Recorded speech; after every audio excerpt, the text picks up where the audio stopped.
What's up, everybody? It's Brandon from Box Office Banner and Cult Flick Symposium, and I am back to review some more Yellowjackets. It is finally back upon us, guys. All our favorite characters are returning. Spoiler alert, other than Jackie, although she is kind of returning. Yeah, we'll talk more about that. That got kind of weird in this episode. But man, it just seems like it's been forever since the first season of Yellowjackets took us by storm. I was one of the people. I don't always do this. I'm usually the person that catches on to shit way late. You know, like maybe I'm joining in just now, or like I see the first episode of season 2, and I'm like, damn, I need to double back and watch it. This is one of those rare shows where I did watch it from the jump, and that's because I'm a huge Dexter fan. And this came out at the same time Dexter New Blood did, and I was like, you know what? Sounds up my alley. Let me check it out. And whoosh, I was hooked. Yellowjackets took me over from the younger cast to the older cast. It just was a phenomenal show, and it seems to continue to take over the world little by little as it continues to churn out new and more, I almost said improved fans. I guess improved fans. Maybe they would not be improved because they should have been on it from the beginning, like me and y'all and everyone else. I'm just playing. No disses, no hate here. This show, at the end of the day, has killed it. Did the first episode of season 2 wet our whistle, if you will, though. This was a good episode. This is a lot like, honestly, the show just does in general. A lot of it is a lot of questions with no answers. And that's something I was worried about with this show. We get a few answers, but it's opening up more questions than it is giving us answers. And I'm scared at some point the crew is not going to be able to keep up with it all, but we can't judge them on that because we have not, hit that ending, the end of the road, final season, whatever season that would be. Hopefully not anytime soon because I'm still eating this show up. But I wonder if they'll be able to capitalize on all these questions. And this episode, we didn't really get many more answers. We got even more questions, but there's some great setup here. Especially like towards the end of the episode, it's like they're rattling off things. You're like, fuck, what's going on with this? What's going on with that? What's going on with this? But let's dive into it. What is going on with Shauna right now, man? Shauna, I did not expect that. After Jackie's death, which was just heartbreaking from the end of last season, when they were talking in like the little shed, I thought it was like a flashback type of thing. But I noticed like Jackie's hair almost looked like wiggish. Like, I don't know, it just didn't look quite right. It looked like it was supposed to be present Jackie, but I was like, maybe they didn't get a good enough wig, and it's obviously not present Jackie because Jackie died. We then cut to, I think this is what happens. Like, I mean, I know this is what happens, but I don't know if that's when we first see her as, actually Shauna talking to dead Jackie. Like, she pushes her over, and I know where it's cold, same Jackie we saw at the end of last season, Jackie, where you're just like, oh my God, Jackie's dead. Yeah, she just falls over, and I know where she's an ice cube, and you're like, holy shit. Shauna's in here having full-on conversations with Jackie's corpse. Yeah, I have no words. What the fuck? I mean, taking best friends forever to new stages, people. I don't know how to feel about this. Part of me being like a horror fan, and like I think all of us in our own little weird way that watch this show, and also hearing that type of weird shit's probably gonna be amped up this season. We have like a morbid curiosity for this type of shit that makes us enjoy it, but at the same time, you're like, ew, what the fuck, Shauna? What the fuck is wrong with you?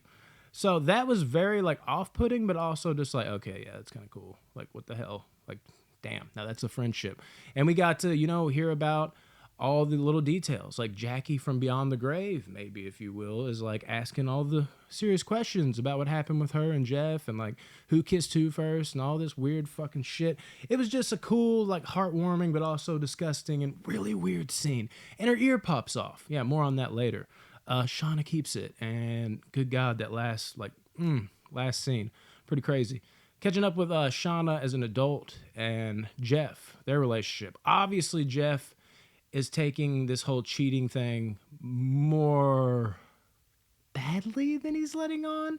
I mean, he's letting out some aggression on Shauna. He straight up like took her from behind in the middle of what the fuck's his name? Bad guy that they killed. The guy that's got him in this whole fucking situation that Shauna was having the affair with.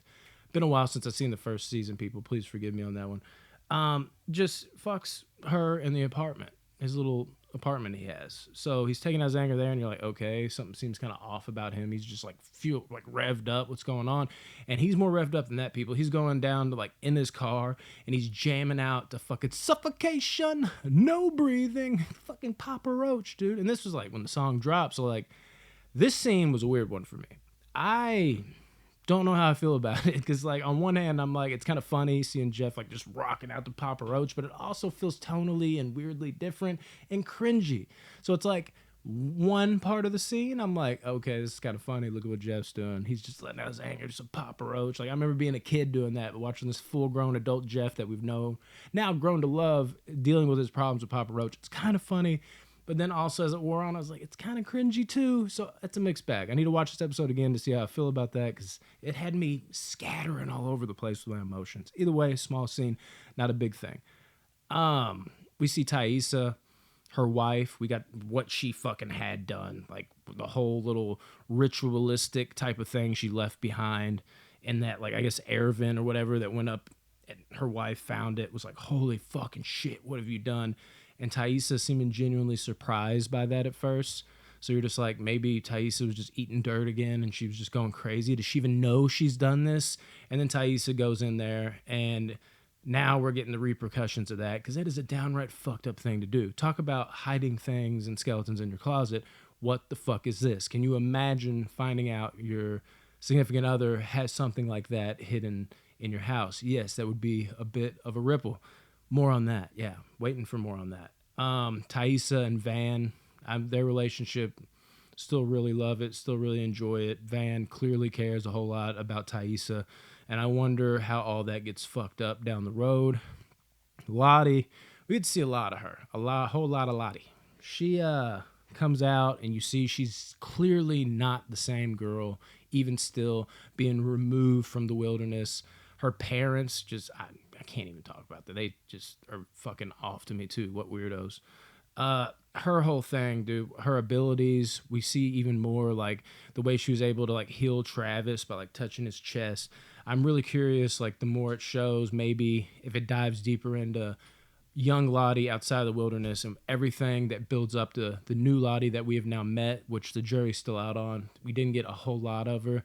She was fine, but she didn't like steal the fucking screen from the first time we saw her. Speaking of Nat, this goes with Nat.